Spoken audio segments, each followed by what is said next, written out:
तो ये जो चैप्टर है हमारी बुक का, जो सेकंड चैप्टर है नेल्सन मंडेला, तो आप सब जानते हैं कि नेल्सन मंडेला कौन है? साउथ अफ्रीका के पहले ब्लैक प्रेसिडेंट है। साउथ अफ्रीका को काफ़ी लंबे टाइम तक रूल किया था, ठीक है।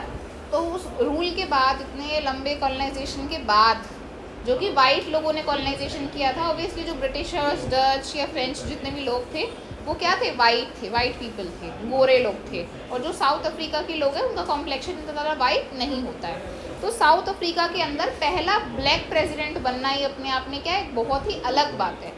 तो हम इस चैप्टर के अंदर देखेंगे किस तरीके से नेल्सन मंडेला ने अपनी ऑटोबायोग्राफी, मतलब खुद लिखी हुई आत्मकथा में, खुद के द्वारा जो लिखी जाती है उसे हम बोलते हैं ऑटोबायोग्राफी। किसी की लाइफ के बारे में जब कोई और लिखता है तो उसे हम बोलते हैं बायोग्राफी।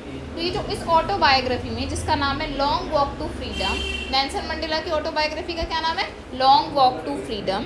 तो उस ऑटोबायोग्राफी में किस तरीके से नेल्सन मंडेला ने उस इंसिडेंट को एक्सप्लेन किया है। कौन से इंसिडेंट को? साउथ अफ्रीका के इनॉग्रेशन डे को, साउथ अफ्रीका के फ्रीडम डे को, जिस दिन साउथ अफ्रीका को क्या मिली थी? इंडिपेंडेंस मिल गई थी। और साउथ अफ्रीका एक नया सिस्टम स्टार्ट करने वाला था, that was totally based on freedom, equality.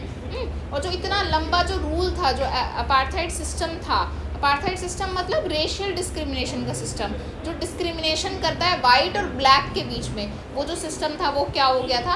And हो गया था। तो उस ऑटोबायोग्राफी का एक छोटा सा पार्ट इसके अंदर लिया गया है, उस इनॉग्रेशन डे का, और नेल्सन मंडेला इसके अंदर किस तरीके से एक्सप्लेन करते हैं।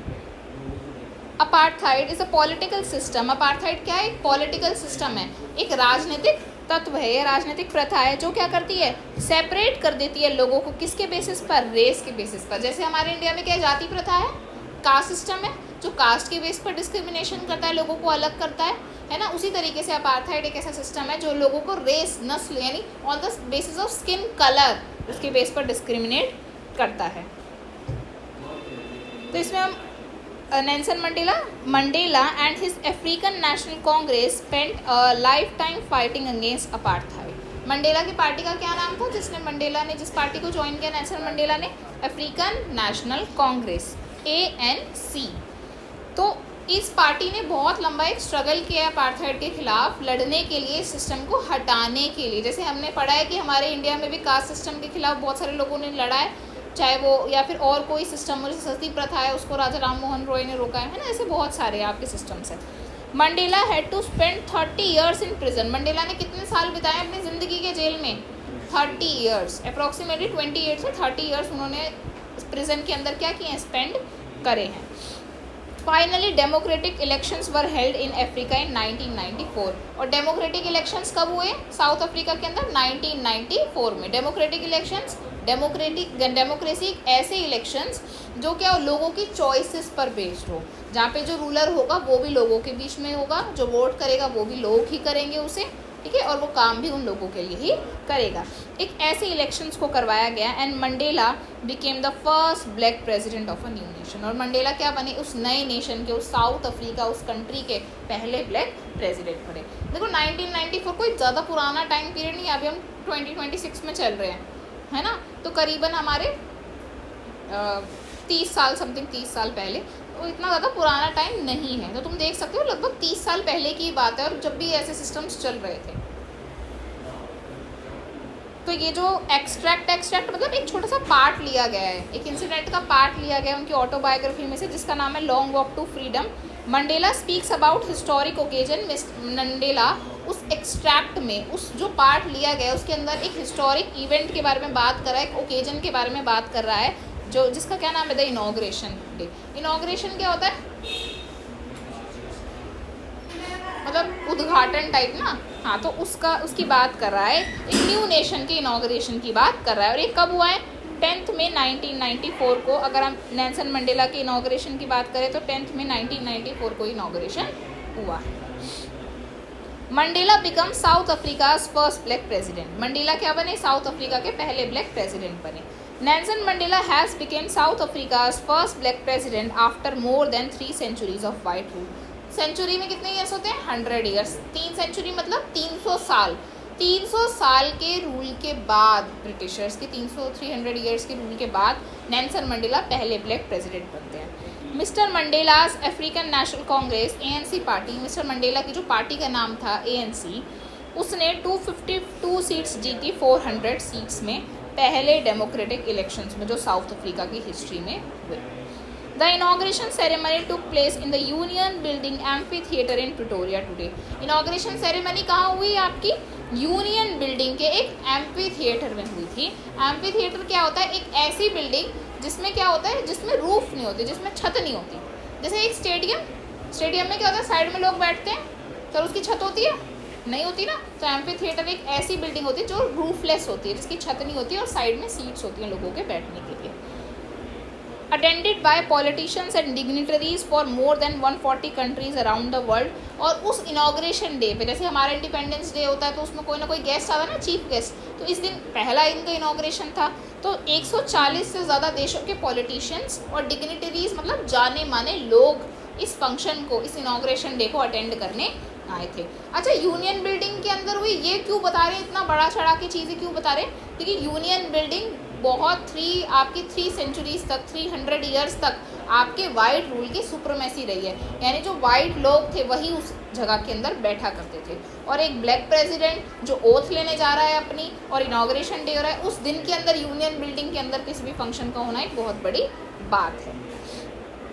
और नेल्सन मंडेला क्या कहते हैं? नेवर नेवर अगेन, कभी नहीं होगा, कभी भी दोबारा नहीं होगा। क्या कि ये जो ब्यूटीफुल लैंड है कभी नहीं, कभी दोबारा नहीं एक्सपीरियंस करेगा उस ऑपरेशन को। ऑपरेशन क्या होता है? उस दबाव को, उस जातियों को किसी और के द्वारा। तो नेल्सन मंडेला कहते हैं कि हमारी धरती कभी भी उस ऑपरेशन को दोबारा फेस नहीं करेगी, उन जातियों को दोबारा फेस नहीं करेगी। नेल्सन मंडेला ऐसा अपने एड्रेस मतलब स्पीच जो वो डिलीवर करते हैं, जो वो बात कहते हैं, उसमें कहते हैं। Jubilant scenes on the streets of Pretoria, बहुत ही जुबलियंट मतलब ऐसे जो आपके दिलों में ना एकदम जोश सा, उल्लास सा भरते। जैसे क्या होता है जब हमारे रेड फोर्ट पे परेड निकलती है, तो जितने भी हमारे मतलब जितने भी ऑफिसर्स होते हैं वो जिस तरीके की अपनी पूरी पैटर्न बना के चलते हैं, या जो एयरक्राफ्ट्स होते हैं वो उड़ रहे होते हैं जिस तरीके का पैटर्न बनाते हैं, उसको देख कर हमें बड़ा अच्छा सा लगता है ना, हम बड़े जोश में हो जाते हैं। तो वैसे जुबिलेंट सीन्स को देखकर प्रिटोरिया बिल्डिंग पे follow the ceremony with blacks, और वो कौन देख रहे थे उस जुबिलेंट सीन्स को? ब्लैक लोग देख रहे थे, वाइट्स देख रहे थे, और कलर्ड देख रहे थे। अभी कलर्ड क्या है? मिले जुले लोग, दोनों मिक्स हो ना। अब क्या था, ये जो ब्रिटिशर्स थे इन्होंने क्या किया, साउथ अफ्रीका को अपनी कॉलोनी बनाया, यहीं रहने लग गए। फिर यहीं पर उन्होंने लोकल के लोगों से सपोज शादी कर ली, तो उनके बच्चे क्या होंगे? ना तो वो ब्लैक होंगे ना वो वाइट होंगे, वो क्या हो गए? कलर्ड, है ना। तो ब्लैक, वाइट और कलर्ड जो लोग थे वो सेलिब्रेट कर रहे थे एक साथ। More than 1 lakh South African man, 1 lakh से ज़्यादा साउथ अफ्रीकन मैन, विमेन और children of all races sang and dance with joy. 1 lakh से ज़्यादा जो आपके साउथ अफ्रीकन मैन थे, विमेन थी, बच्चे थे, वो साथ में गा रहे थे, डांस कर रहे थे बहुत ही ज़्यादा खुशी से, जॉय के साथ। अब यहाँ से हमारा जो चैप्टर एक्चुअल में स्टार्ट होता है। 10th में डॉन्ड ब्राइट। डॉन्ड का मतलब क्या होता है? जो सुबह सुबह भोर का समय होता है, वो ट्यूलाइट होता है, शाम का समय ना, जब सूरज क्या होता है? निकल रहा होता है पर पूरा ना निकला हो, है ना, भोर जिसे हम सुबह कहते हैं। तो जब भोर का टाइम हो रहा है 10th मई को, 10 मई को जब डॉन हो रहा है, सुबह सुबह का टाइम हो रहा है, और सब कुछ क्या है? बिल्कुल ब्राइट है, बिल्कुल क्लियर है। ब्राइट क्लियर क्या है कि मतलब आसमान बिल्कुल साफ है, बिल्कुल भी क्लाउड्स नहीं है, सब कुछ क्लियर दिख रहा है। For the past few days, कुछ दिनों से, अब ये नेल्सन मंडेला इसमें ऑटोबायोग्राफी में लिख रहे हैं, तो इसमें जो आई होंगे वो नेल्सन मंडेला होंगे, ठीक है। फॉर पास्ट 10 डेज, पिछले कुछ फ्यू डेज, कुछ दिनों से, I had been pleasantly besieged by dignitaries and world leaders. Nelson Mandela क्या कहते हैं कि मैं प्लीजेंटली, अपनी खुशी से, besieged बाय मतलब घिरा हुआ था, डिग्निटरीज से, जाने माने लोगों से, वेल नोन पीपल से, और वर्ल्ड लीडर्स से, बड़े बड़े नेताओं से, हु वर कमिंग टू पे, जो आ रहे थे अपनी रिस्पेक्ट को देने बिफोर द इनाग्रेशन। मतलब वो कुछ दिन, अब ऐसा तो नहीं है 10 मई को इनाग्रेशन, 10 मई को ही आएंगे सब, शादी वाले दिन ही आते हैं सब, नहीं, पहले आते हैं ना फंक्शंस में। तो वैसे ही वो बोल रहे हैं कि नेल्सन मंडेला कि मैं घिरा हुआ था, besieged बाय था, घिरा हुआ था क्लोजली, बहुत बुरी तरीके से, डिग्निटरी से और वर्ल्ड लीडर से, इनाग्रेशन से कुछ दिन पहले, जो अपनी रिस्पेक्ट दिखाने आए थे, अपना आदर दिखाने आए थे, किसको? Inauguration day. The inauguration would be the largest gathering ever of international leaders on South African soil.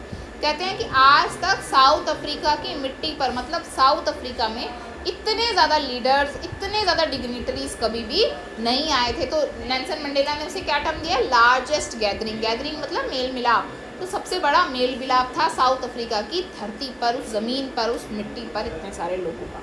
The ceremonies took place in the lovely sandstones amphi theatre. Ceremony कहाँ हुई, इनॉग्रेशन सेरेमनी बहुत ही प्यारे से सैंडस्टोन के बने हुए amphi theatre में। Amphi theatre क्या है, अ बिल्डिंग विदाउट अ रूफ, एक बिल्डिंग जो बिना छत के हो, with many rose sitting rising in steps, steps में हो। जैसे मैंने बताया स्टेडियम में होता है एक सीढ़ी फिर दो सीढ़ी, है ना, इस तरीके से ना, इस तरीके से वहाँ पर क्या है, सॉरी उल्टा बना दिया मैंने, जो भी बनाया समझ गए ना, ठीक है। एंशियंट ग्रीस और रोम की जो होती है buildings, formed by the union building in Pretoria, जो कहाँ पर है, क्या है वो, यूनियन बिल्डिंग प्रिटोरिया है।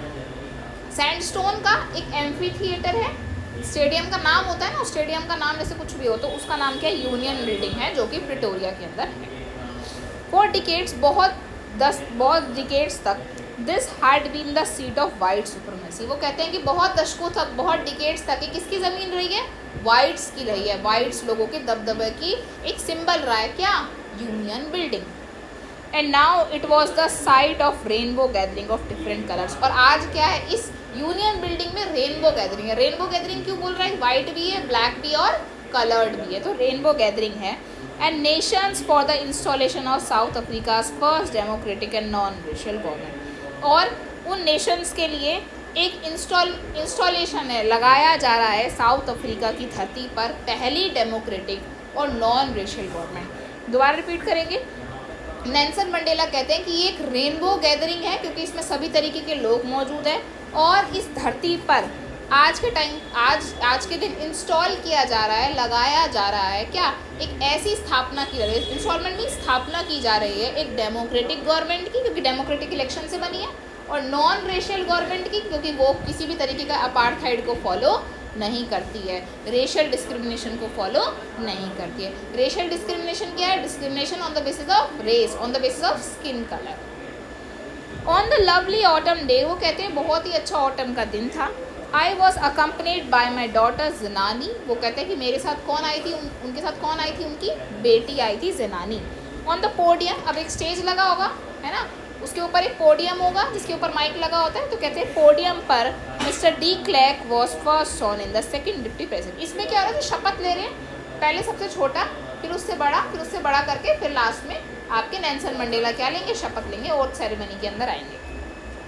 तो मिस्टर डी क्लैर्क जो है वो सबसे पहले सोन मतलब शपथ लेते हैं, क्या बनते हैं, वो सेकंड डिप्टी प्रेसिडेंट बनते हैं। उसके बाद देन थाबो मैकेबी सोन शपथ लेते हैं, फर्स्ट डिप्टी प्रेसिडेंट बनते हैं। When it was my turn, जब मेरी बारी आई, आई प्लेज्ड टू ओबे, मैंने शपथ ली, क्या करने की, प्लेज मीन्स शपथ ली, प्लेज मीन शपथ ली, कसम खाई, क्या करने की, ओबे करने की, ओबे मतलब आदर करने की, अपहोल्ड मतलब संभालने की, किसको, कॉन्स्टिट्यूशन को, और डिवोट करने की, समर्पित करने की, मुझे, किसको, क्या क्या कहा उन्होंने नेल्सन मंडेला ने, कि मैं शपथ लेता हूँ आदर करने की और संभालने की कॉन्स्टिट्यूशन, मतलब कॉन्स्टिट्यूशन में लिखी हुई चीज़ों को मैं मानूंगा और उसे बरकरार रखूँगा।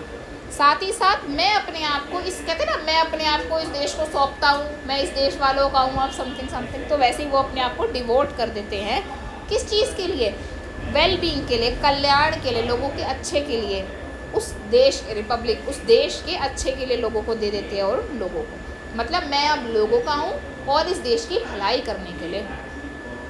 To the assembled guest, assembled मतलब इकट्ठा हुए, जो भी वहाँ पर गेस्ट आए हुए थे, द वॉचिंग वर्ल्ड, उनके सामने क्या कहता है, कि जो भी यहाँ पर तमाम गेस्ट मौजूद है, जो तमाम लोग यहाँ पर दुनिया जो देख रही है, वो क्या कहते हैं। अब ये वर्ड ज़रा नेल्सन मंडेला कहते हैं, टुडे, आज, ऑल ऑफ अस डू, जैसा कि हम सब यहाँ है, बाय आवर प्रेजेंस हियर, हम सब यहाँ मौजूद है, कॉन्फर ग्लोरी, कॉन्फर मतलब यहाँ पर इस ग्लोरी को, इस चमक को, इस खुशी को देख रहे हैं, and hope to new born liberty, और आज ही जन्म हुई, न्यू बॉर्न मतलब नया जन्म हुआ है, किसका, लिबर्टी मतलब आज़ादी का। क्या कह रहे हैं वो, कि आज हम इस चमक को देख रहे हैं, आज पैदा हुई इस किसको देख रहे हैं, आज़ादी को देख रहे हैं। Out of the experience of an extra ordinary human disaster, human disaster क्या था, ब्रिटिशर्स का रूल, कॉलोनाइजेशन। कहते हैं आउट ऑफ द मतलब निकल गए हैं हम। किससे निकल गए हैं? उस एक्सपीरियंस से निकल गए हैं जो क्या था, एक एक्स्ट्राऑर्डिनरी ह्यूमन डिज़ास्टर था। हम उस डिज़ास्टर से, हम उस भयानक चीज़ से निकल गए हैं जिसे अभी तक हम एक्सपीरियंस कर रहे थे। दैट लास्टेड टू लॉन्ग, जो बहुत लंबे टाइम से हम एक्सपीरियंस कर रहे थे। Must be born a society, हम अब एक ऐसा समाज बनाएंगे विच ऑल ह्यूमैनिटी, जिसके अंदर क्या होगी, ह्यूमैनिटी होगी। ह्यूमैनिटी मतलब इंसानियत होगी। विल बी प्राउड, और इंसानियत हम पर क्या करेगी, गर्व करेगी। क्या किसी को कॉलोनाइजेशन पे गर्व है? कॉलोनाइजेशन के अंदर क्या करते थे जो ब्रिटिशर्स थे, यूरोपियंस थे, वो कॉलोनीज़ के लोगों को परेशान करते थे, मारते थे, राइट्स नहीं देते थे, है ना। तो क्या वो कोई अच्छी चीज़ है? उस पर कोई प्राउड करेगा? क्या उसमें इंसानियत है? नहीं। तो वो कहते हैं कि अब हम एक ऐसे समाज की स्थापना करेंगे जिसके अंदर क्या होगी, ह्यूमैनिटी होगी, और ह्यूमैनिटी हम पर गर्व करेगी, इंसानियत गर्व करेगी, हाँ सिस्टम हो तो ऐसा। वी, हम, who were outlaws not so long ago. देखो अब इसमें आउटलॉज का मतलब क्या है? Because of its policy of apartheid many countries have earlier broken of diplomatic relations with Africa. Outlaws का मतलब क्या है? संबंध ना रखना। इन लॉज क्या होते हैं? संबंधी, कहते हैं ना कि मेरे इन लॉ है, मतलब मेरे संबंधी है। आउटलॉ मतलब जो किसी के साथ संबंध ना रखे। तो क्या कहते हैं, हम जिनके साथ संबंध नहीं रखा जा रहा था, नॉट सो लॉन्ग अगो, बहुत लंबे समय से नहीं, हैव टुडे, आज, been given the rare privilege, आज क्या मिल रही है, रेयर प्रिविलेज मिल रही है हमें। प्रिविलेज मतलब स्पेशल राइट, स्पेशल अधिकार मिल रहा है। रेयर मतलब जो कभी कभी मिलता है, ऐसा हमें अधिकार मिल रहा है कि हम होस्ट करें उन नेशंस को जो हमारी धरती पर आए। इसका सिंपल सा मतलब ये है कि जब हमारी कंट्री में, जब साउथ अफ्रीका के अंदर क्या था, कॉलोनाइजेशन था, कॉलोनाइजेशन के टाइम पर बहुत सारी कंट्रीज़ ने हमारे साथ रिलेशंस को तोड़ दिया था। होता है ना, आपके घर में अगर सारे ही उल्टा बोलते हैं तो आपके नेबर्स आपके साथ रिलेशन नहीं रखते, सिस्टम अलग है तो आपके घर में। तो उसी तरीके से बहुत सारे नेशंस ने, लगभग ज़्यादातर नेशंस ने हमें आउटलॉज कर दिया था, हमारे साथ रिश्ते तोड़ दिए थे, किसी भी तरीके के रिश्ते नहीं थे। आज हमें ये प्रिविलेज मिली है कि वो नेशंस हमारी धरती पे आए हैं और हम उनको क्या कर रहे हैं, होस्ट कर रहे हैं, उनका आदर कर पा रहे हैं। होस्ट मतलब तो अलग होता है वैसे, पर हम उनका आदर कर पा रहे हैं अपनी धरती पर। We thank all of our distinguished international guest, आज हम क्या कर रहे हैं, थैंक कर रहे हैं, डिस्टिंग्विश मतलब अलग अलग जगह से आए हुए हमारे इंटरनेशनल गेस्ट का, for having come to take possession with the people of our country, जो क्या कर रहे हैं आज के टाइम पर, टेक पोजेशन, पोजेशन मतलब लगाव दिखा रहे हैं हमारी कंट्री के लोगों के साथ, ऑफ व्हाट इज़, जो आज है, यानी जो आज हम democratic system, non racial system जो स्टैब्लिश कर रहे हैं, उसके प्रति क्या दिखा रहे हैं, लगाव दिखा रहे हैं। आफ्टर ऑल, ये सिर्फ हमारी जीत नहीं है, ये क्या है, एक कॉमन विक्ट्री है, ये हम सभी की जीत है, क्योंकि हमें क्या मिला है, जस्टिस मिला है, पीस मिला है और ह्यूमन डिग्निटी मिली है। नेल्सन मंडेला क्या कहते हैं कि ये सिर्फ हमारे नेशन की जीत नहीं है, ये हम सभी लोगों की क्या है, जीत है, या ये सिर्फ मेरी जीत नहीं है, हम सभी की जीत है, क्योंकि हमने किस पे जीत हासिल करी है, जस्टिस पर, न्याय पर, पीस, शांति पर। ह्यूमन डिग्निटी होता है कि हमारी एक तरीके से गरिमा पर, इंसानियत, इंसानों की गरिमा पर। ह्यूमन डिग्निटी का क्या मतलब है, देखो जैसे अगर ब्रिटिशर्स है, यूरोपियंस है, अगर वो मारे जा रहे हैं कॉलोनीज़ के लोगों को, तो क्या उनके अंदर कोई आत्मसम्मान बचेगा? नहीं बचेगा उस इंसान के अंदर, बस वो ज़बरदस्ती काम करे जा रहा है, कोई लाइफ नहीं है उसकी। तो कह रहे हमने उस ह्यूमन डिग्निटी को, उस गरिमा को क्या किया है, अपनाया है। वी हैव एट लास्ट, और हम सब आखिर में हमने अचीव किया एक पॉलिटिकल एमेंसिपेशन। एमेंसिपेशन का मतलब क्या होता है, फ्रीडम फ्रॉम रिस्ट्रिक्शन। एमेंसिपेशन का मतलब है आज़ादी पर बिना किसी बंदिश के। तो हमें कैसी आज़ादी मिली है, बिना किसी बंदिश के। ऐसा नहीं है कॉलोनाइजेशन के टाइम पे बिल्कुल ही हम बंधे हुए थे, जहाँ ब्रिटिशर्स कहेंगे वहाँ जाएंगे, जो ब्रिटिशर्स कहेंगे वो खाएंगे। हम अपनी लाइफ जी सकते थे, पर हमारे पास बहुत सारे रिस्ट्रिक्शंस थे, है ना, बहुत सारी बंदिशें थी। तो हमें क्या मिला, एमेंसिपेशन मिला है, एमेंसिपेशन मिला है, हमें आज़ादी मिली है, किससे, रिस्ट्रिक्शंस से। वी प्लेज, हम शपथ लेते हैं, खुद से शपथ लेते हैं कि हम आज़ाद करेंगे all our people from the continuing bondage of poverty. वो कहते हैं कि चलो हम सब मिलकर शपथ लेते हैं कि हम खुद अपने लोगों को आज़ाद करेंगे, किससे, पॉवर्टी से, गरीबी से, डेप्रीविएशन, पिछड़ेपन से, सफरिंग, किसी चीज़ को भुगतने से, जेंडर से, और किसी अदर डिस्क्रिमिनेशन से। ये क्या बोला है, विक्ट्री किस चीज़ की थी, जस्टिस की, पीस की और ह्यूमन डिग्निटी की। हम आज़ाद किन चीज़ों से हुए हैं, पॉवर्टी से, डेप्रीविएशन से, सफरिंग से, जेंडर से और किसी और डिस्क्रिमिनेशन से। अब वो सेम लाइन दोबारा बोलते हैं, never never and never again, कभी नहीं होगा, कभी भी दोबारा नहीं होगा। क्या, shall it be this beautiful land, कभी भी फेस नहीं करेगा उस एक्सपीरियंस को, उस ऑपरेशन को जो किसी और के द्वारा हो। मतलब हम कभी दोबारा किसी न किसी बंदिश को फेस नहीं करेंगे। The sun shall never set, कभी भी सूरज नहीं डूबेगा। On so glorious a human achievement, हमारी अचीवमेंट का, हमारी उपलब्धि का सूरज कभी भी नहीं डूबेगा। सूरज तो डूबेगा पर किसका, हमारी अचीवमेंट का, क्योंकि सूरज के उगने का मतलब क्या है, उजाला, आज़ादी, है ना, जो अचीवमेंट, तो वो कभी भी नहीं डूबेगा। लेट अफ्रीका रीन, रीन का मतलब होता है राज, तो अफ्रीका क्या करेगा, राज करेगा। लेट फ्रीडम रीन, आज़ादी राज करेगी। अब आज़ादी का शासन होगा, गॉड ब्लेस अफ्रीका, भगवान क्या करे, अफ्रीका को ब्लेस करे। ये नेल्सन मंडेला की स्पीच थी जो उन्होंने अपनी प्लेज के दौरान बताई, अपनी शपथ के दौरान दी।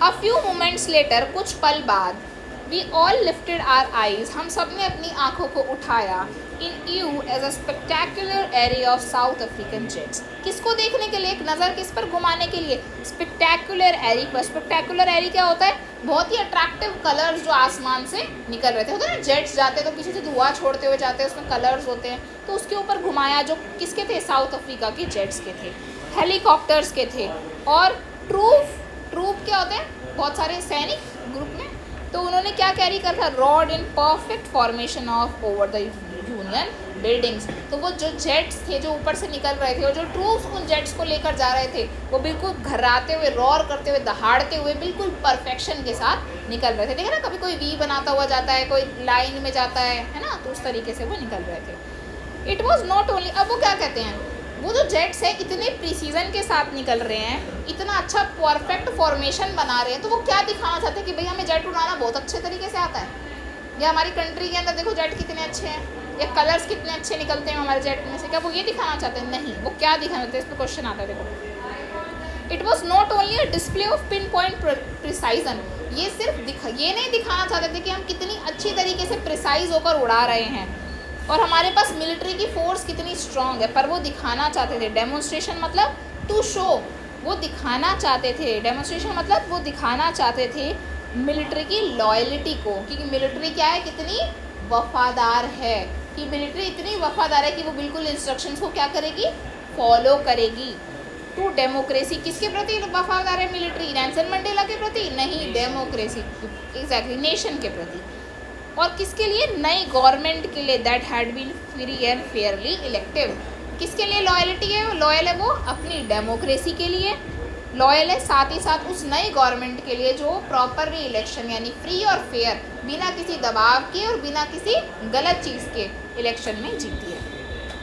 ओनली मोमेंट्स बिफोर, वो अब क्या कहते हैं, अब देखो नेल्सन मंडेला कुछ सोच रहे हैं, कहते हैं कुछ ही समय पहले the highest generals of south Africa defence, highest general मतलब डिफेंस के जो लीडर है, मेन हेड है, जो हाईएस्ट जनरल है साउथ अफ्रीका के डिफेंस फोर्स के, और जो पुलिस है, जिनकी चेस्ट, जिनकी छाती बिडेक्ट विद रिबन्स, लदी हुई है रिबन्स के साथ, रिबन्स के साथ देखें ना, यहाँ पे जो पॉकेट होती है उस पर रिबन्स लगे होते हैं, बहुत सारे मेडल्स लगे होते हैं, तो जिनकी जो चेस्ट है वो बिडेक्ट है, लदी हुई है रिबन्स के साथ, मेडल्स के साथ, फ्रॉम डेज अगोन बाय, बहुत दिनों तक जिनकी छातियों पर क्या लगा होता था, चेस्ट पर क्या लगा होता था, रिबन्स लगे होते थे, मेडल्स लगे होते थे।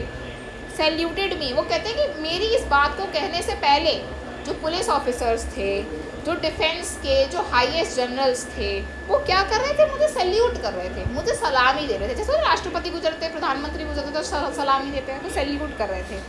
और प्लेज्ड देयर लॉयल्टी, और शपथ लेते हैं वो भी किसकी, अपनी वफादारी की। अब देखो इसमें क्लाइमेक्स आएगा, चेंज आएगा, क्या कहते हैं, आई was not unmindful of the fact, मैं इस बात को अनमाइंडफुल नहीं कर सकता, अपने दिमाग से नहीं निकाल सकता, क्या, not so many years before, ज़्यादा साल पहले, they would not have saluted, उन्होंने मुझे सैल्यूट नहीं किया था, बट अरेस्टेड मी, ये वही लोग हैं जिन्होंने कुछ साल पहले उनसे क्या किया था, अरेस्ट किया था। जब वो क्या थे, कोई प्रेसिडेंट नहीं थे, वो एक नॉर्मल सिटीजन थे जो कि रेशियल सिस्टम के खिलाफ क्या कर रहे थे, लड़ रहे थे with the party African National Congress. Finally a chevron of Impala. What is chevron? Chevron is the pattern of we.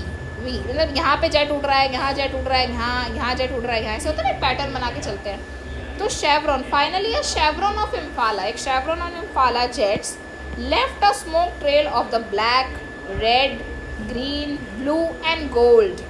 तो क्या कहते हैं, एक शेवरॉन ऑफ इम्फाला निकलता है और उसके अंदर से जो उसका स्मोक था, पीछे का धुआं था, वो अलग अलग कलर्स का निकल रहा है।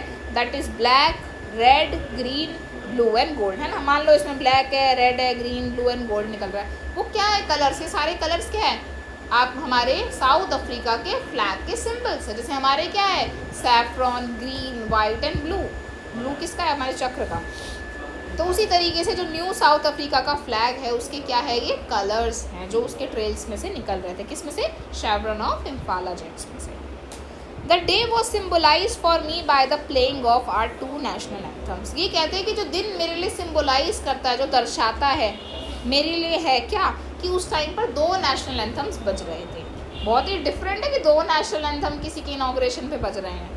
And the vision of white singing, जो वाइट लोगों का विजन था वो क्या गा रहे थे? नकोसी सिकेले है अफ्रीके का जो उनका नेशनल एंथम है वो गा रहे थे, और ब्लैक्स क्या गा रहे थे? जाइस्टन गा रहे थे। The old anthem of Republic, कहते हैं कि जो वाइट लोग जब आ गए थे सुप्रीमेसी में तो उन्होंने एक अलग नेशनल एंथम बनाया था उनका, तो वो वाइट लोग गा रहे थे, और जो ब्लैक लोगों का जो रिपब्लिक का जो नेशनल एंथम था वो भी गाया जा रहा था। अब देखो, वाइट लोगों का अपना नेशनल एंथम है, ब्लैक लोगों का अपना नेशनल एंथम है, एक दूसरे को एक दूसरे का नेशनल एंथम समझ आएगा? नहीं आएगा। पर ऑल दो दैट डे, उस दिन, neither group new the lyrics of the anthem. तो वो क्या कहते हैं कि कोई भी ग्रुप नहीं जानता था। लिरिक्स मतलब वो लाइन्स, क्या है वो लाइन्स उस एंथम की। वंस डिस्पाइस्ड, उनके ओपिनियन से, मतलब कि लाइन हम गा लेते हैं, पढ़ लेते हैं, पर उन्हें उसका एक्चुअल मीनिंग नहीं पता होता।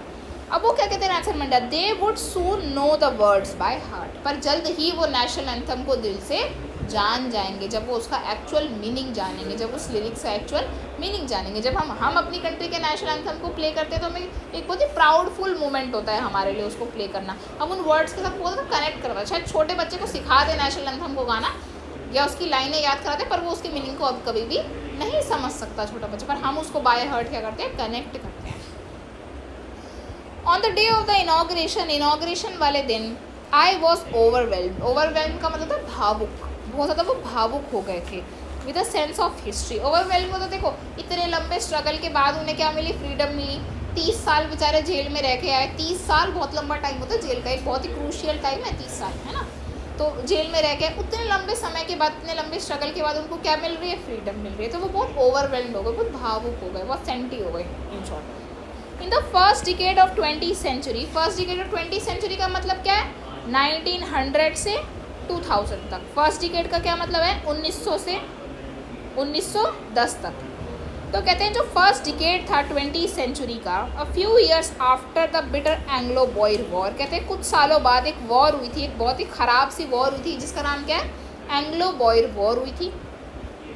बिफोर माई ओन बर्थ, कहते हैं मेरे जन्म से पहले एक युद्ध हुआ था, एंग्लो बॉयर वॉर, जिसके कारण जो साउथ अफ्रीका है उसको अंग्रेज़ों ने कॉन्कर किया था। और जो white skinned people of south Africa patched up there differences, और उस वॉर के बाद, उस एंग्लो बॉयर वॉर के बाद, जो गोरे लोग थे, वाइट स्किन्ड पीपल थे, उन्होंने साउथ अफ्रीका में पैच मतलब छाप दिए थे या ले आए थे, किसको, डिफरेंसेस को, इन विभिन्नताओं को। कौन से डिफरेंसेस को, पॉवर्टी के डिफरेंस को, रेशियल डिस्क्रिमिनेशन को, जेंडर के डिफरेंसेस को, इनको ले आए थे। एंड इरेक्टेड अ सिस्टम, और एक ऐसे सिस्टम को स्टैब्लिश करा जो क्या था, एक रेशियल डोमिनेशन का सिस्टम था, नस्ल के भेद पर भेदभाव का सिस्टम था, जो किसके खिलाफ था, डार्क स्किन्ड पीपल के खिलाफ था, ऑन देयर ओन लैंड, अपनी ही ज़मीन पर। रेशियल डिस्क्रिमिनेशन में ये भी हो सकता है कि ब्लैक लोग सुप्रीम और वाइट ना हो, ठीक है, अलग अलग जगह पर डिपेंड करता है कि डोमिनेंट कौन से लोग हैं वहाँ पर। तो एक ऐसा रेशियल सिस्टम था, एक ऐसा रेशियल डोमिनेशन का सिस्टम था जिसमें डार्क लोगों को क्या अपने ही लैंड पर क्या किया जाता था, अगेंस्ट में रखा जाता था। मतलब उसके अगेंस्ट सारा सिस्टम था कि ब्लैक लोगों को ये नहीं मिलेगा, डार्क स्किन लोगों को हम ये नहीं देंगे, है ना, इस तरीके से। The structure they created formed the basis of one of the harshest most inhumans societies. अभी कहते हैं वो जो स्ट्रक्चर था, कौन सा स्ट्रक्चर? रेशियल स्ट्रक्चर, जिसमें डोमिनेटेड कौन थे? वाइट स्किन पीपल थे against the dark skin people. तो वो जो सिस्टम था, हम कह सकते हैं वो सबसे ज़्यादा हार्शेस्ट, कठोर से भी कठोर, और इनह्यूमन मतलब जिसमें कोई इंसानियत ना हो। ह्यूमन मतलब इंसानियत वाला, इनह्यूमन मतलब जिसमें कोई इंसानियत ना हो। एक ऐसा सिस्टम था। और societies the world ever known, मतलब जितनी भी सभ्यताएं थी, जितनी भी सोसाइटी थी, उन सोसाइटीज़ में कड़े से कड़ा, ख़राब से ख़राब और बिना इंसानियत वाला अगर कोई सिस्टम था तो वो हमारी कंट्री का सिस्टम था। That was racial discrimination, apartheid system. Now in the last decade of 20th century, अब नेल्सन मंडेला किस में पहुंच गए हैं? 1994 में, लास्ट डिकेड के टाइम पर आ गए हैं। तो वो कहते हैं अब लास्ट डिकेड में, जब मैं खुद अपना 8th डिकेड जी रहा हूँ, मतलब वो 80 साल के हो गए हैं, और वो कह रहे हैं जब मैं खुद अपना 8th डिकेड जी रहा हूँ, दैट सिस्टम हैड बीन, और वो जो सिस्टम है had been overturned for ever. Overturn मतलब उसे पलट दिया गया है या फिर हटा दिया गया है हमेशा के लिए, और उसे रिप्लेस कर दिया गया है, उसे चेंज कर दिया गया है एक ऐसे सिस्टम से जिसमें रिकॉग्नाइज हो, जाने जाए क्या? राइट्स, फ्रीडम, है ना। तो कहते हैं कि एक ऐसा सिस्टम स्टेब्लिश करा गया है जिसके अंदर क्या है? राइट्स है, जिसके अंदर क्या है? फ्रीडम है। किसके लिए? किन लोगों के लिए? सभी लोगों के लिए। और ये एक ऐसा सिस्टम है, एक ऐसा राइट्स और फ्रीडम का सिस्टम है जो किसको नहीं देखता? ना तो स्किन के कलर को देखता है, ना ही किसी और सिस्टम को देखता है। यानी स्किन के कलर को हटाकर एक ऐसा सिस्टम स्टैब्लिश किया गया है कि जो स्किन के कलर पर बेस नहीं है। इन शॉर्ट, एक ऐसा सिस्टम जो राइट्स का सिस्टम है, जो फ्रीडम का सिस्टम है, जो स्किन के कलर पर बेस नहीं करता, रिगार्डलेस, हटाकर। That day had come about through the unimaginable sacrifice. और कहते हैं ये जो सिस्टम आए हैं, एक ऐसा सिस्टम जिसमें राइट्स है, फ्रीडम है, regardless of the skin colour, ये ऐसा जो सिस्टम आए हैं वो अनइमेजिनेबल सेक्रीफाइसेस से आया, एक ऐसे त्यागों से आया, एक ऐसे सेक्रीफाइसों से आया, सेक्रीफाइसेस से आया जो शायद जिसे आप कभी भी इमेजिन नहीं कर सकते, सोच नहीं सकते। इतने त्यागों से आया है। कितने लोगों ने त्याग करे थे? थाउजेंड्स ऑफ माई पीपल, मेरे हज़ारों लोगों ने क्या करे थे? उसमें त्याग करे थे। People who suffering and courage can never be counted और रिपेड। जो लोगों ने उसमें जो सहा है, जो सफरिंग सही है और जो बहादुरी दिखाई है, शायद जो बहादुरी और जो सहा है उसको ना तो हम कभी काउंट कर सकते, ना ही हम उसे रीपे कर सकते। जैसे तुम्हारे पेरेंट्स ने तुम्हें पढ़ाने के लिए जो सहा है और जो करा है, शायद ना तो तुम उसे रीपे कर सकते हो, ना ही तुम उसे काउंट कर सकते हो। उसी तरीके से आई फेल्ट दैट डे, मुझे एहसास होता है उस दिन, as I have on so many others days, उन्हीं दिनों की तरह, that I was simple the sum of all those African patriots. मुझे एहसास होता है कि मैं क्या हूँ? मैं सिंपली क्या हूँ? सम हूँ, मिलाकर बना हूँ उन सभी किससे? अफ्रीकन पैट्रियोट्स कौन होते हैं? देशभक्त। उन्हीं देशभक्तों का क्या हूँ? समूह।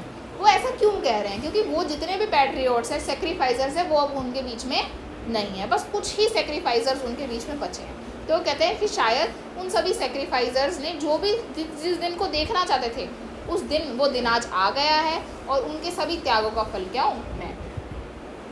Who had gone before me, जो मेरे से पहले चले गए हैं, मतलब वो मर चुके हैं।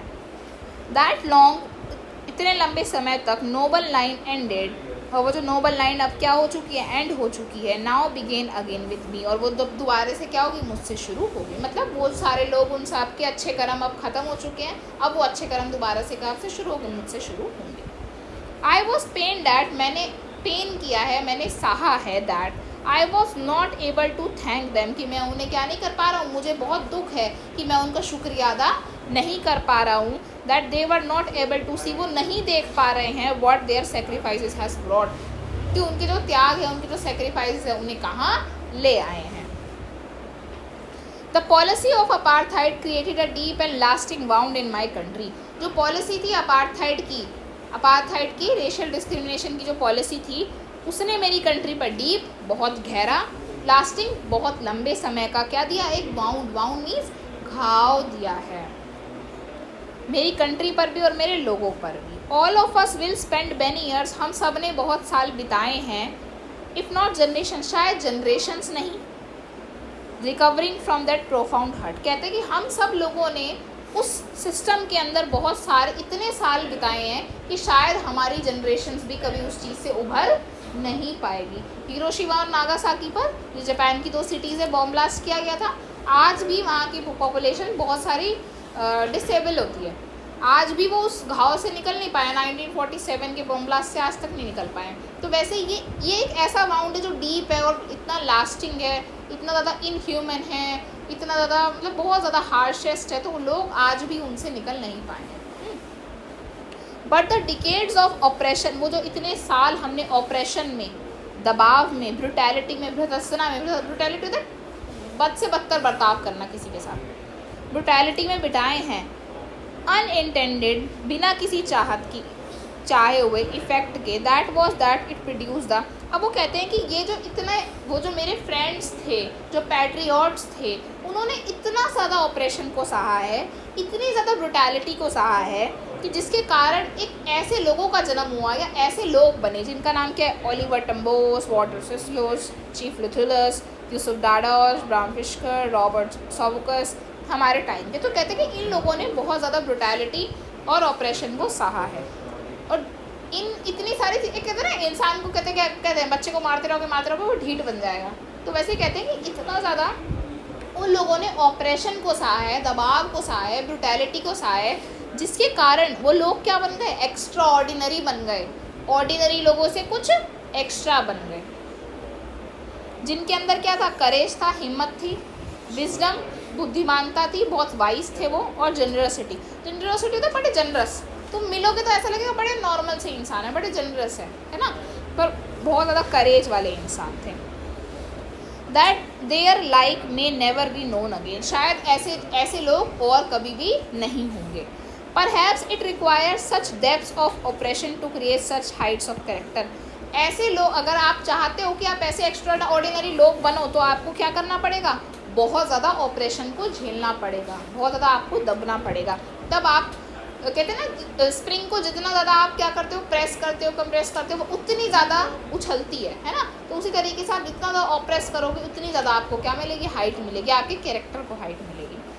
My country is rich in the minerals.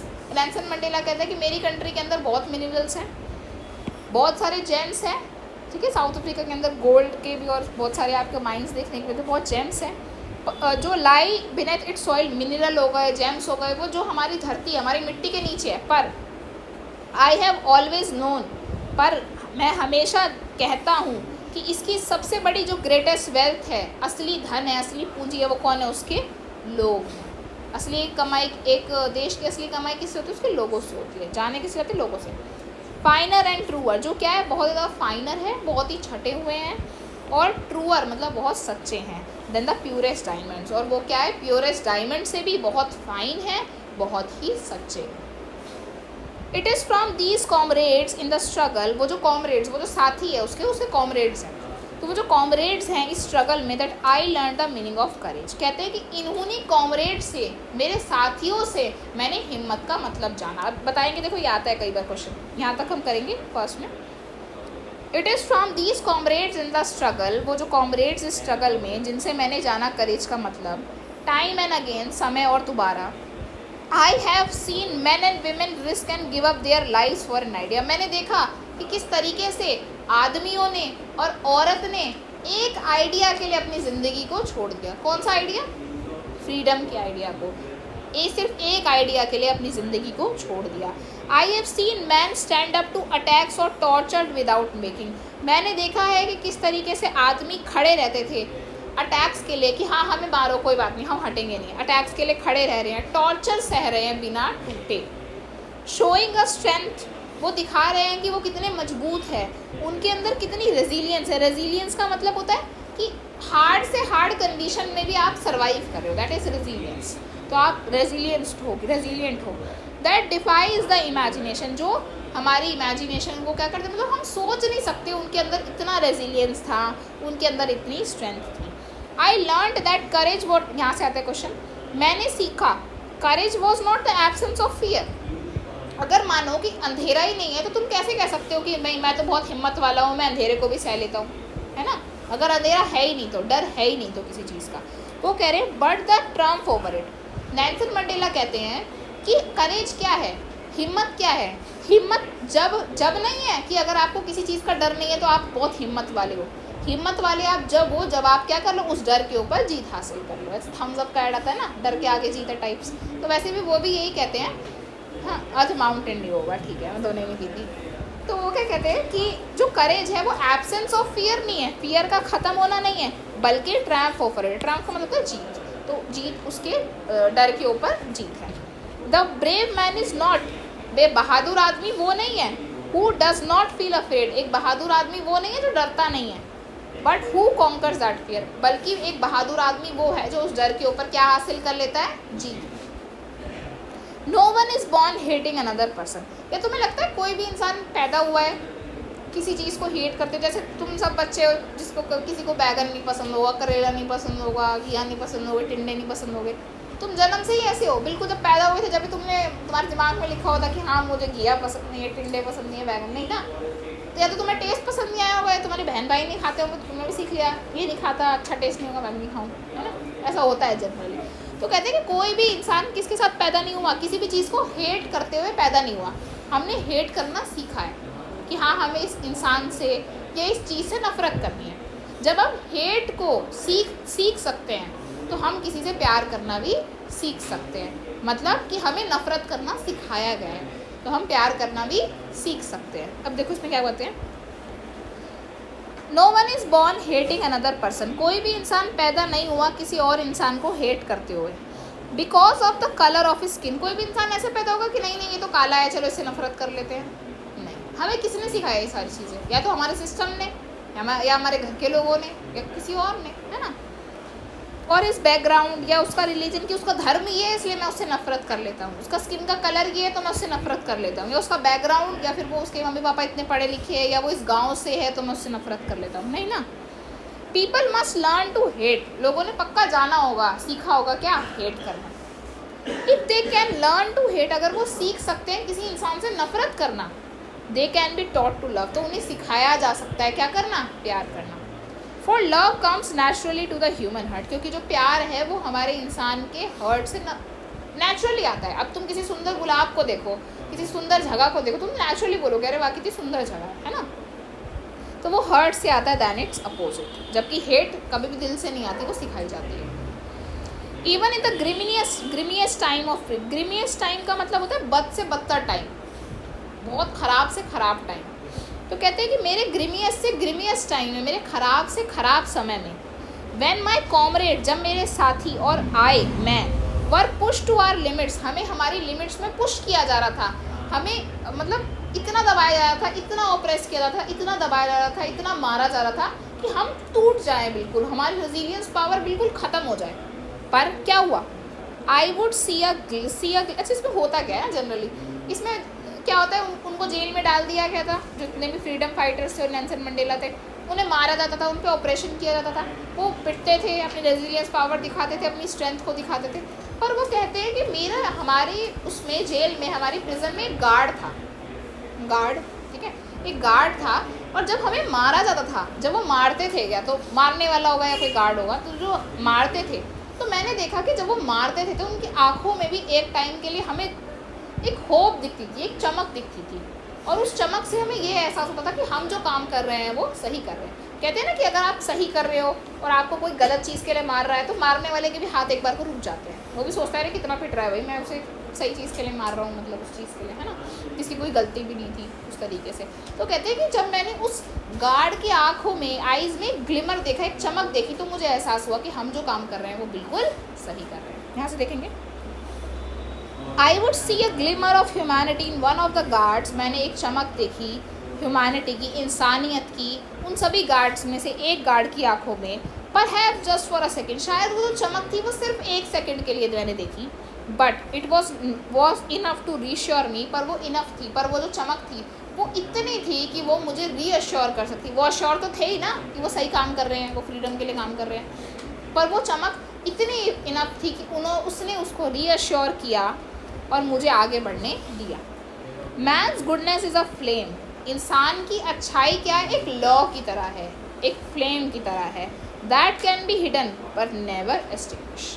जो फ्लेम रहता है, जैसे कैंडल की फ्लेम होती है, एक कैंडल है, उसमें फ्लेम ऐसे जलती रहती है ना ऊपर, तो कहते हैं कि वो जो फ्लेम है, वो जो आग है, वो जो तड़प है आज़ादी की, उसको क्या किया जा सकता है, उसको छुपाया तो जा सकता है पर उसे कभी भी बुझाया नहीं जा सकता। कह रहे हैं कि वही गार्ड जो था, गार्ड उस ग्लिमर को छुपा तो सकता था पर वो कभी भी अपनी उस ग्लिमर को मिटा नहीं सका। तो शायद वो ग्लिमर मुझे दिखी और मुझे एहसास हुआ कि जो हम काम कर रहे हैं बिल्कुल ही सही कर रहे हैं।